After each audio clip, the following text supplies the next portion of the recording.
There are many different forms of a quadratic equation that we're going to take a look at in this KORNCAST. Here are the forms that we're going to look at. 1. The standard form. Now if you recall, the standard form is y equals ax squared plus bx plus c. The intercept form of our quadratic equation, y equals a times quantity x minus p times quantity x minus q.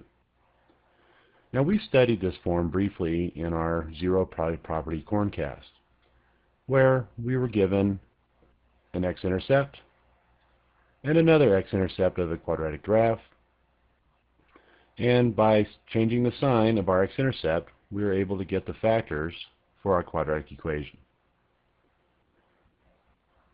And now that we've studied a little bit what a does to our graphs, and because we can factor out a greatest common term, we now have an a term with our intercept form. And lastly, the vertex form of our quadratic equation, y equals a times quantity x minus h squared plus k, where hk is the vertex. So if you're unsure about any of these equations, in particular vertex form, watch the graphing quadratic equations using the parent graph KORNCAST. If you're unsure about the intercept form, go ahead and watch the zero product property KORNCAST. And if you're unsure about the standard form, watch the standard form KORNCAST.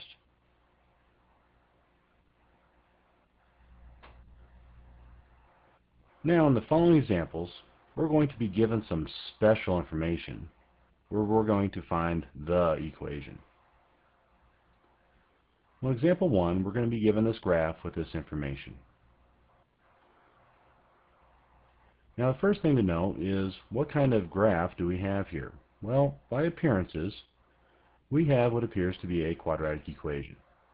And it's important to identify what kind of graph you have, because you can find lots of different types of equations that go through 2 points. So in this particular case, we're going to find the equation of a parabola. Now the information we're given is a point on the graph, and this particular point happens to be the y-intercept. And we're also given the vertex. So now we need to decide which one of the 3 forms that we need to use. Since we are given the vertex, let's use the vertex form of our quadratic equations. So if you recall, y equals a times x minus h squared plus k. So by inspection of our vertex, our h value is 1 and our k value is 3.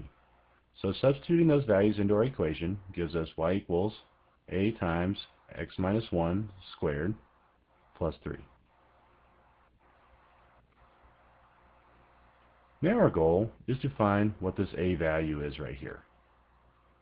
Well, now we have to use the other information that is provided, this y-intercept. Well, what does this y-intercept give us? It gives us 2 values. It gives us an x value of 0 and a y value of 5. So now, again, by substitution, we can substitute those values in for y and for x. So now substituting 5 in for y, we get 5 is equal to a times, since our x value is 0, we're going to get quantity 0 minus 1 squared plus 3. So now we just need to use order of operations to simplify this equation. So order of operations first, so parentheses, so 0 minus 1, which is negative 1, squared plus 3. Next in our order of operations is exponents, so negative 1 squared, which is 1. So we're left with a times 1 plus 3. And now to multiply, so a times 1, which is a. And lastly, all we have to do is solve this equation, so we subtract 3 from both sides, and we get 2 is equal to a. So now we're successfully able to find this unknown that we're looking for. So now, one last final substitution of our a value of 2 leaves us with the equation y equals 2 times quantity x minus 1 squared plus 3. And that's the final answer for the equation of this parabola given the y-intercept and the vertex. Now let's take a look at this using our graphing utility to make sure that what we did was actually correct.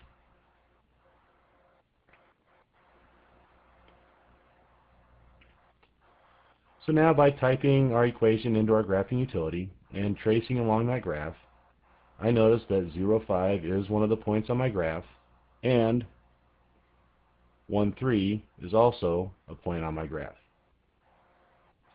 So given the vertex and my y-intercept, I was able to find the equation that went through those 2 points.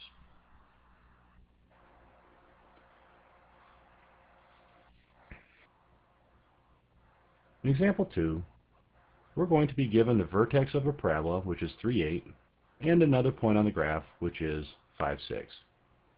Now, again, it's important to notice that what we're given, a vertex of a parabola.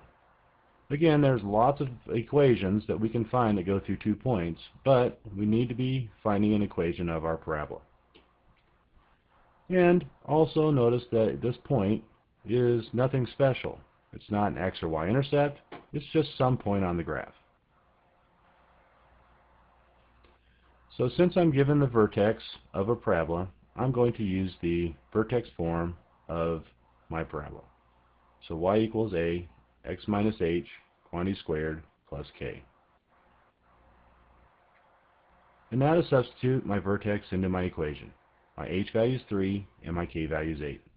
So that leaves me with y is equal to a times x minus 3 quantity squared plus 8. So now my goal is to find what my a value is again. And again, I'm going to do that by substituting my point into my equation, knowing that my x value is 5 and my y value is 6. So, substituting 6 in for y, I'm going to get 6 is equal to a times, well, my x value is 5, so I get 5 minus 3 quantity squared plus 8. So, I'm going to get 6 is equal to a times, well, 5 minus 3 is 2. 2 squared is 4, so a times 4 plus 8. So now I'm going to subtract 8 from both sides of my equation. So 6 minus 8 is negative 2. And a times 4 is 4a. And finally, to solve for a, I need to divide both sides by 4. So I get negative 1/2 is equal to a. By substituting our negative 1/2 into a in our original equation, leaves us with y is equal to negative 1/2 times quantity x minus 3 squared plus 8. And this is the equation of our parabola that has a vertex of 3, 8 and a point on the graph of 5, 6. Again, let's take a look at our graphing utility to verify that this is indeed the equation. So I've typed in the equation that we got as a result of our process, and I've traced along our graph, and indeed 3, 8 is a point on our graph, as well as 5, 6. So the process that we did give us the equation that had a vertex of 3, 8 and a point of 5, 6. In example 3, we're given 3 points, 1, 0, 5, 0, and 0, negative 10. And you're probably thinking to yourself, what on earth am I given here?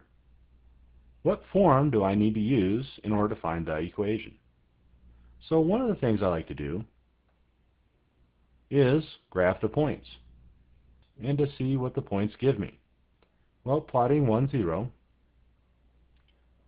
the first thing I notice is that it's lying on the x-axis, so it's an x-intercept. Now, x-intercepts have a y value 0, as does this point, so it indeed is an x-intercept. Well, plotting 5, 0, I notice that it is also on the x-axis, so it is also an x-intercept, and it also has a y value of 0. And lastly, 0, negative 10. Well, 0, negative 10 is now lying on the y-axis, so it is a y-intercept. And that makes sense because it has an x value of 0. So by inspecting what I have, I know my graph's going to have to come through 0, negative 10. It's going to have to go through this x-intercept, and then it's going to have to turn around like a parabola does, and then come down here through my other x-intercept, and then continue on the way down. And assuming that there's no funky stuff going on here, that shape would have to be a parabola. So now, by inspecting what I have, two x-intercepts and a point off the graph, I'm going to use intercept form to find this equation.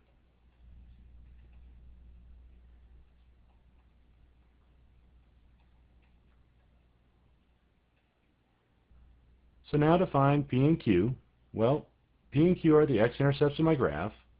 So I know that I have an x-intercept here, 1, so we can say P is equal to 1. And my other x-intercept is here at 5, so my Q can equal 5. So again, by substitution, we get y is equal to a times x minus 1 times x minus 5. And one last time, we now need to find what our a value is.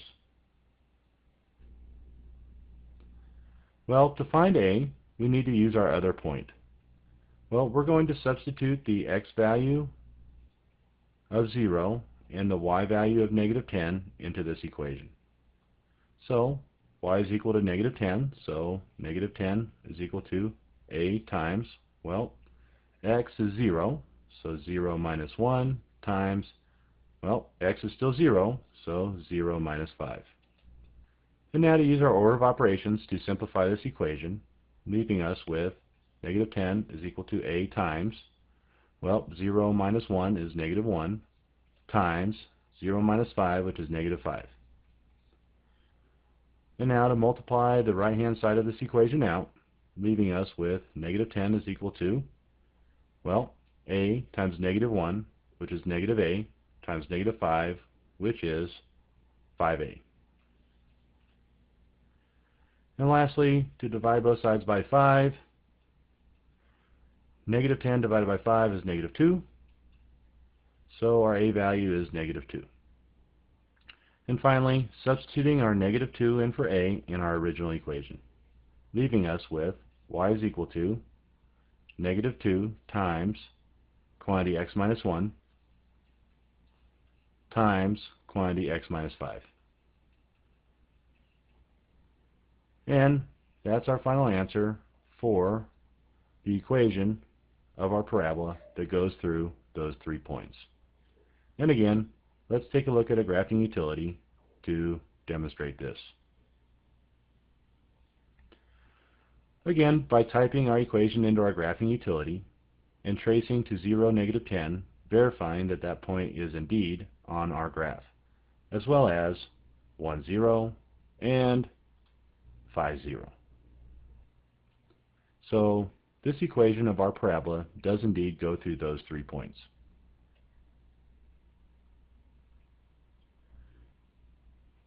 And finally, once we get our equation of our parabola, what do we do with it next?